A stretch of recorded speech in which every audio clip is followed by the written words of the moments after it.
केतु महादशा, पहली चीज़ तो मैं अपने व्यूअर्स को एक सिंपल लैंग्वेज में मैं चाहूँगी कि आप बताएं कि केतु महादशा होती क्या है। दूसरा कि केतु महादशा जब आती है किसी इंसान की लाइफ में तो किस तरह के साइंस होते हैं, क्या यूनिवर्स कुछ साइंस देता है? जी, देखिए केतु की महादशा क्या होती है, इस बात को समझने से पहले हमें ये समझना हो कि आखिर महादशाएं इन ग्रहों के आधार पर क्यों होती हैं। जी।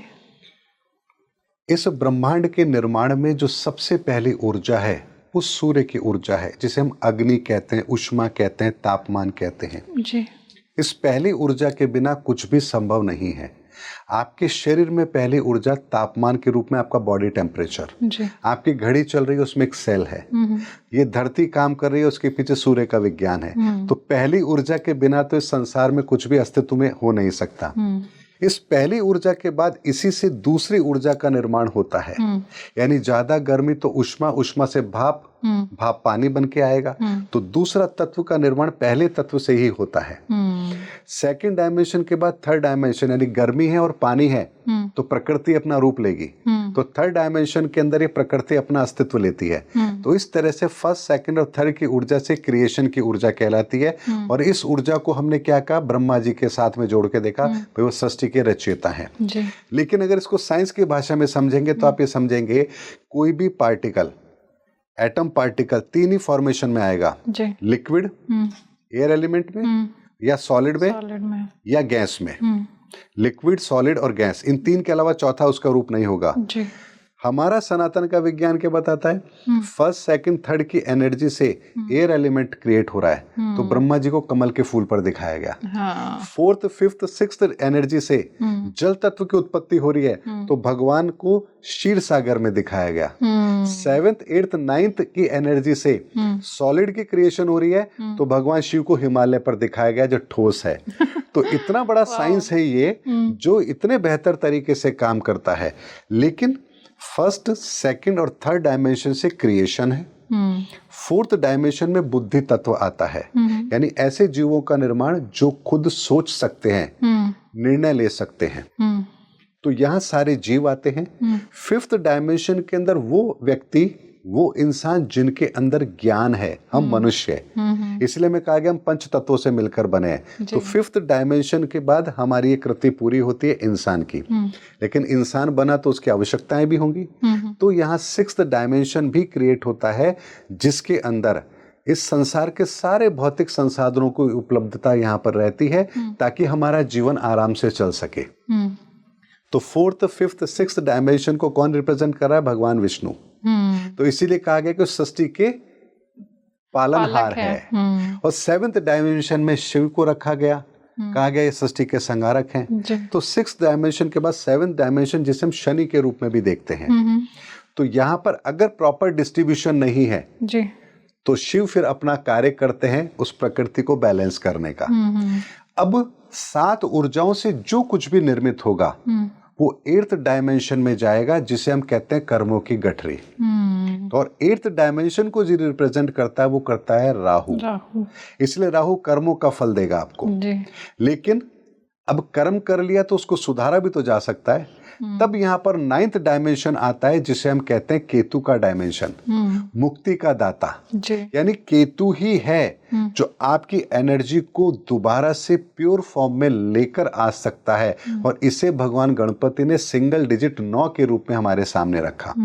इसीलिए देखिए 9 का फिगर चाहे हाफिंग करो, डबलिंग करो, कुछ भी करो, 9 का फिगर 9 ही रहेगा। किसी और फॉर्मेट में वो होता ही नहीं है, जाता ही नहीं है। 3 का 369 में कन्वर्ट होगा, 6 369 में कन्वर्ट होगा, लेकिन उसमें 9 नहीं आता। 3 के अंदर 9 नहीं आएगा, 6 में 9 नहीं आएगा, लेकिन 9 में 9 ही रहेगा। इसीलिए इस बात को हमें समझना होगा कि ये जो सिंगल डिजिट है ये सिंगल डिजिट नहीं है, ये ब्रह्मांड के कोड हैं। एक एक कोड ये बताता है कि इस ब्रह्मांड का विस्तार कैसे है। इसीलिए आप देखिए, आप मुझे कोई ऐसा फिगर बताइए जो सबसे लास्ट हो, उससे बड़ा कोई फिगर ना हो, ऐसा कोई फिगर है ही नहीं। यानी ये संख्याएं अनंत तक हैं। इसी तरह से ब्रह्मांड का विस्तार भी अनंत तक है, इसकी कोई सीमा नहीं है। सिंगल डिजिट 9 ही है क्योंकि ब्रह्मांड में आयाम 9 ही है जी। और 9 के बाद शून्य आता है। शून्य इसलिए आता है कि केतु ने अगर उसको रिफॉर्म कर दिया तो वो शून्य में कन्वर्ट होगा। शून्य मतलब ब्लैक होल, यानी एनर्जी को अगर दोबारा से रिफॉर्म करना है तो वहां ब्लैक होल बनेगा। ब्लैक होल में वापस से वो एनर्जी अपने फॉर्मेशन में आएगी, फिर उस ब्लैक होल में से एक विस्फोट होगा और अगली रचना आरंभ होगी। ये सिंगल डिजिट, ये काउंटिंग हमें यहां तक का विज्ञान बताती है। ब्लैक होल से फिर 1 से ब्लैक होल से वापस से अगेन होगा। इसीलिए देखिए 9 के बाद में क्या आता है, वही 1 और 0, और उसके बाद 11, यानी वापस से सृष्टि की रचना, लेकिन 0 अब यहाँ विजिबल नहीं है। तो ये डिजिट का जो पैनल है हमारे को जो बताता है, वो ये बताता है कि ब्रह्मांड आखिर बना तो कैसे बना, और इस विज्ञान को देने वाले भगवान गणपति हैं, और इसीलिए इस कार्य के लिए उन्हें प्रथम देव की उपाधि दी गई। तो 9th डायमेंशन जो है वो केतु का डायमेंशन है, और केतु का डायमेंशन ये बताता है कि आपके कर्मों की गठरी जो आपके हाथ में है, इसको सुधारने का मौका आपको कब तक मिलेगा।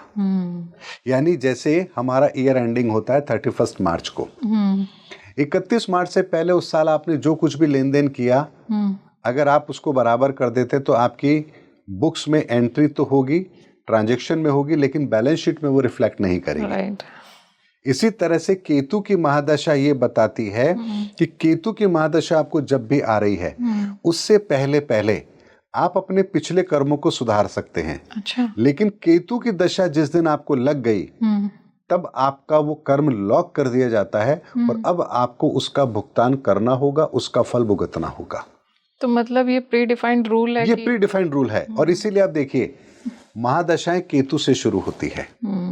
हमारा पहला नक्षत्र अश्विनी नक्षत्र है जी। अश्विनी नक्षत्र की 0 डिग्री पर अगर कोई पैदा हो रहा है, यानी चंद्रमा अश्विनी नक्षत्र के 0 डिग्री पर है, तो आपको केतु की दशा लगेगी। और कर्क राशि तक यही क्रम चलेगा। सिंह राशि के अंदर फिर 0 डिग्री से केतु की दशा शुरू हो जाएगी।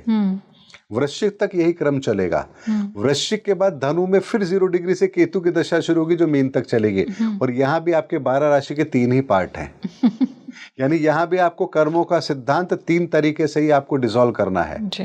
और केतु से ही इसकी शुरुआत है। तो ये एक ऐसा कॉम्बिनेशन है जो ये बताता है कि केतु आपको, कि आपके जीवन के अंदर जो कुछ आपने किया है, इसको बैलेंस करने का समय आपके पास कितना है, और इसके बाद आपको अपने कर्मों का भुगतान करना ही करना है। इसीलिए केतु की दशा जब भी इंसान को लगेगी, उस समय पर उसे अपने प्रारब्ध के अंदर उसने अब तक जो भी कर्म किए, अच्छे और बुरे, उनका परिणाम वहां से उसे भुगतना ही भुगतना है। और यहां पर एक कॉम्बिनेशन आपको और बताता हूं। राहु कर्मों की गठरी है। राहु यदि 6th हाउस में हो, 8th हाउस में हो, या 12th हाउस में हो, और अगर उसके ऊपर किसी ग्रह की दृष्टि पड़े, और वो ग्रह उस कुंडली में यदि मारक हो, तो उसको कैंसर जैसी बीमारी डायग्नोस होने की पॉसिबिलिटी बनती है। really? अब आप समझिए बात को। व्यक्ति कैसी बीमारी को फेस कर रहा है, जो मृत्यु तुल्य कष्ट दे रही है, पूरे शरीर को निचोड़ देती है एक तरीके से। राहु आपके कर्मों की गठरी है। उस पर दृष्टि किस ग्रह की है? मारक ग्रह की। यानी उस कर्म का फल आपको भुगतना है। और किस रूप में भुगतना है? पीड़ा के रूप में भुगतना है। तो अगर मंगल और राहु से वो संबंध बन रहा है, तो आपको सिस्ट होगी कैंसर की। अगर वो सूर्य से बन रहा है, तो आपको हड्डियों से संबंधित कैंसर होने की पॉसिबिलिटी बनेगी। अगर वो शनि से बन रहा है, तो ब्लड कैंसर की पॉसिबिलिटी बनाएगा। अगर बुध से बन रहा है, तो स्किन से रिलेटेड कोई कैंसर के इश्यूज बनाएगा। अगर केतु भी उसमें इन्वॉल्व हो रहा है, तो आपको मुंह का कैंसर होने की पॉसिबिलिटी बनेगी। यानी आपका राहु आपके कर्मों की गठरी को खोल देता है। अगर उसके साथ बाकी का कोई ग्रह मारक बनकर आ जाएगा, तो आपके कर्मों की गठरी इतनी भारी हो चुकी है कि अब आपको उठाया भी नहीं जा रहा उसको। तो यहाँ बहुत भयंकर पीड़ा के रूप में उसके परिणाम देखने को मिलते हैं। आप किसी भी कैंसर पेशेंट को आप अगर उसकी कुंडली देखेंगे, आपको एक कॉम्बिनेशन मिलेगा ही मिलेगा कि उसकी कुंडली के अंदर या तो 6th हाउस, 8th हाउस या 12th हाउस में राहु या केतु अवश्य होंगे, मारक स्थिति में होंगे, और किसी मारक ग्रह की दृष्टि उस पर जरूर होगी, और साथ में महादशाओं के अंदर, अंतरदशा के अंदर राहु या केतु जरूर होंगे, या वो मारक ग्रहों का अंतर जरूर चल रहा होगा, तब ये चीज डायग्नोस होगी। आज तक मैंने जितनी भी कुंडलियां देखी हैं कैंसर पेशेंट की, उनमें सब में ये कॉम्बिनेशन मिला है। एक भी कुंडली मुझे ऐसी नहीं मिली जिसमें कॉम्बिनेशन ना मिला हो। अच्छा। तो आप समझिए कि जो चीज आपके जीवन में घटित होगी, भविष्य में घटित होगी, उसको आप पहले से प्रेडिक्ट कर रहे हैं। क्यों? क्योंकि आप जानते हैं कि राहु केतु आपको क्या फल देने वाले हैं। मुझे एक वाकया याद आ रहा है, एक बहुत अच्छे एस्ट्रोलॉजर हैं, बंगाल के हैं वो, और इस लेवल के एस्ट्रोलॉजर है कि वो सीएम हाउस में जाकर के उनको प्रेडिक्शंस देके आया करते थे किसी जमाने के अंदर। अब तो उनकी उम्र 75 से ऊपर हो गई। वो आज भी मुझसे जब कोई डिस्कशन करता है अपने फैमिली को लेकर, तो अभी पिछले 2 साल पहले की बात है, जब मैंने उनकी कुंडली देखी, मैं कहा देखिए इस समय से इस समय के बीच में आप अपना टेस्ट जरूर कराना, आपको कैंसर डायग्नोस होने की संभावना बनेगी। इस पीरियड से पहले टेस्ट मत कराना, इसके बाद कराना, इससे इस पीरियड के बीच में कराना, आपको डायग्नोस होगा और 6 महीने के अंदर आप ठीक भी हो जाओगे। तो उनकी कुंडली में भी यही कॉम्बिनेशन, उनकी कुंडली में कॉम्बिनेशन था, वो पर्टिकुलर टाइम आ रहा था। तो उन्होंने जब उस समय पर टेस्ट कराया, उनको बहुत प्राइमरी स्टेज का कैंसर डिटेक्ट हुआ और उन्होंने ट्रीटमेंट कराया और वो बिल्कुल ठीक भी हो गए। तो ये चीजें हमें पता लगती हैं, बहुत आसानी से पता लगती हैं। ऐसा कई बार हो चुका है। कई बहुत से लोग हैं, मेरे खुद के रिलेटिव हैं जिनको प्रॉब्लम हुई, सिस्ट हुई, उनको बायोप्सी के लिए भेज दिया, मेरे पास आए, देखिए क्या होगा। मैंने कहा बायोप्सी की रिजल्ट आपको देखने की जरूरत नहीं है, वो कैंसर आएगा, पॉजिटिव रिपोर्ट आएगी और आपको ये बीमारी डायग्नोस होगी, 100% होगी, और आप इसका ट्रीटमेंट आप करवाना ही पड़ेगा आपको। और जब 3 दिन बाद 4 दिन बाद जब रिपोर्ट आई तो उसमें वो पॉजिटिव थी।